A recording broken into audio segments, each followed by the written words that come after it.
আজকে তো party makeup ছিল, এর আগে 3টা, তার আগে ক্লাস ছিল, তারপর হচ্ছে ক্লাসে ছিল ক্লায়েন্ট, সেটা হচ্ছে ফেসিয়াল। ব্যস্ততায় ভরা লাইফস্টাইল, আর এরই মাঝে ব্রাইডের বাড়ি পৌঁছে যদি তুমি হঠাৎ দেখো তুমি তোমার ক্রিম পাডটা নিয়ে আসোনি, ভাবো তো কেমন হবে। Jazz bridal makeup and academy থেকে আমি জিয়া নিয়ে চলে এসেছি নতুন একটা ভিডিও। আর আজকে আমার পুরো একটা দায়িত্ব ছিল স্নেহার উপরে। কি করছিস বলে দে। আমি ক্রিম পাড়াতে ভুলে গেছি গাইস, দেখো ক্রিম পাড়াতে ভুলে গেছে। আর এই হচ্ছে আমার ব্রাইড। দেখো ব্রাইডের চুলের আমি কি করবো আমি জানি না। হাই, তোমার নাম? টুম্পা বিশ্বাস। ওর নাম টুম্পা। আজকে তোমার রিসেপশন, কেমন সাজতে যা বলো? তোমাকে এরকম ভালো লাগে? আমার ইচ্ছে মতো তো। খুব মিষ্টি ছোট্ট ব্রাইড আমার আজকে।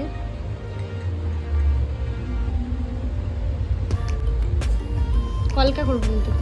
ওকে ওকে গাইস, আমার অ্যাসিস্ট্যান্ট আজকে দেখো ক্রিম পাড়াতে ভুলে গেছে, তারপরে এই যে দুষ্টু এটা ম্যানেজ করে দিল। কিছু বক্তব্য দিবি এই বিষয়টি?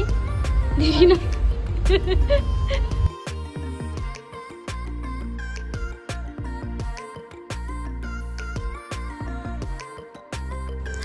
ব্যস্ততায় ভরা একটা দিনের মাঝে আর একটাই ব্রাইড ছিল আমার।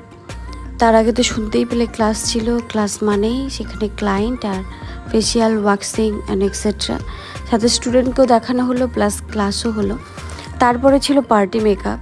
আর যে পার্টি মেকআপগুলো আমি দুপুরবেলা সাজাতে গেছিলাম, কারণ তারা অনেকটা দূরে যাবে বিয়েবাড়ি অ্যাটেন্ড করতে, আর আমার এই ব্রাইডকে সাজানোর কথা ছিল সন্ধ্যাবেলা। ওইভাবেই স্লটটা বুক করা ছিল। তো অ্যাজ ইউজুয়াল পৌঁছে যাই ব্রাইডের বাড়িতে। তার আগে তো আরেকটা কাণ্ড হয়েছিল। আমি যে স্কুটিটা নিয়ে গেছিলাম ওটা আমার পুরনো স্কুটিটা, ওটা রাস্তার মধ্যে খারাপ হয়ে যায়।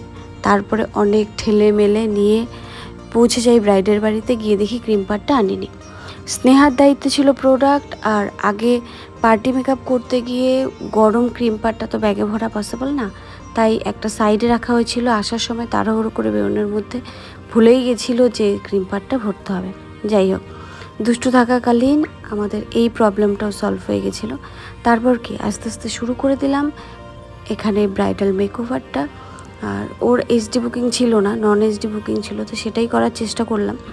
তোমরা দেখে জানিও কেমন লাগছে। আর আমার কাজগুলো যদি তোমাদের ভালো লাগে অবশ্যই লাইক, কমেন্ট অ্যান্ড ফলো করে দিও। ইউটিউব থেকে দেখলে সাবস্ক্রাইব করে দিও।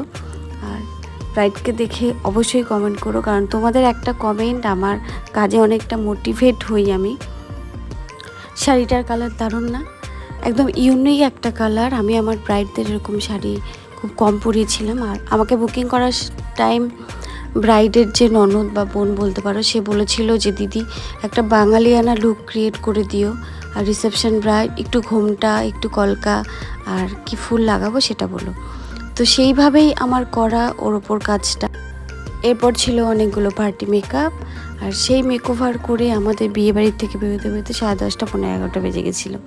অনেকটা দেরি, বুঝতেই পারছো, কারণ প্রচুর পার্টি মেকআপ ছিল, দুজনের কাছে করে ওঠা পসিবল হচ্ছিল না। আর রিয়েলি গাইস, কেচ্ছা ছাড়া বিয়েবাড়ি হয় না।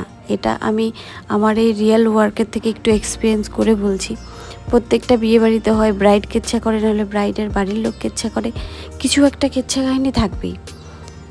এভাবেই হয়তো হয় বিয়েবাড়ি। আর তোমরা শুনে থাকবে ঝামেলা ছাড়া বিয়েবাড়ি হয় না। এটা নিয়ে ওটা নিয়ে খুঁটিনাটি না হলে হয়তো বিয়েবাড়িটা হয়ই না। যাই হোক, অবশেষে পার্টি মেকআপ ছিল, সেগুলো করে অনেক রাতে বেরিয়ে আমি ব্রাইডের থেকে হালকা একটু রিভিউ নিয়ে নিয়েছিলাম, সেটা অবশ্যই তোমাদের সঙ্গে শেয়ার করব। আর পার্টি মেকআপগুলো শেয়ার করা পসিবল হলো না। নেক্সট আবার কোনো ছোট ব্লগে, মিনি ব্লগে পার্টি মেকআপগুলো অবশ্যই আমি শেয়ার করে দেব। তো আজকের জন্য এইটুকু। নেক্সট আবার দেখা হবে নতুন কোনো ব্লগের সাথে, নতুন কোনো ভিডিওর সাথে, যেখানে আরও কিছু নতুনত্ব আমি তোমাদের কাছে শেয়ার করার চেষ্টা করব।